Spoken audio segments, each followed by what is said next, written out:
अस्सलामु अलैकुम या अली मदद। ही आहे मज़ार हज़रत सैयद ग़ुलाम नबी शाह अल मारूफ़ समंदरी वाले बाबा या समंदरी वाले सरकार।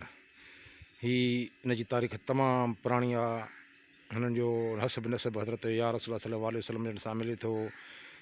ही कश्मीर खां थींदा हिते अची पहुता। मुख़्तलिफ़ तारीख़ आहे, वॾी तारीख़ आहे, ॾिघी तारीख़ आहे। हिते मस्जिद अली बि आहे जेका साईं जन पंहिंजे हथनि सां ठाराई। हिते खूह बि आहे जेको साईं जन पाण खोटरियो ऐं उनजो पाणी अॼु बि ज़ाइरीन ऐं अक़ीदतमंद पीअनि था ऐं काफ़ी शफ़ा माण्हुनि खे नसीबु थिए थी। ही सॼो मुख़्तसिर नज़ारो आहे।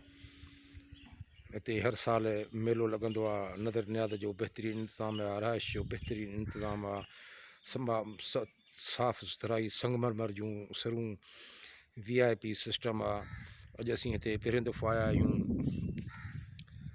ऐं ही जेको गुलशन हदीद खां काठोड़ रस्तो वञे थो उते अंदरि जबलनि में 4-5 किलोमीटर पको रस्तो आहे। सो दिलि चयो त साईं जन जो दीदार कजे ऐं अव्हां दोस्तनि खे बि दीदार कराइजे। ही पोयां साईं जन जी मज़ार आहे। ठीकु आहे, वरी बि हिकु दफ़ो ॿीहर ॾिसी छॾियो। थोरी घणी मालूमात जेका आहे उहा अव्हांखे ॾिनमि, वधीक अलाह ख़ैरु कंदो। सो दिलि दुआ में यादि कजो। अस्सलामु अलैकुम। महर फ़क़ीर समंदरी बाबा जी मज़ार। तारीख़ 11, 10, 20, 21। महर फ़क़ीर या अली मदद। अस्सलामु अलैकुम।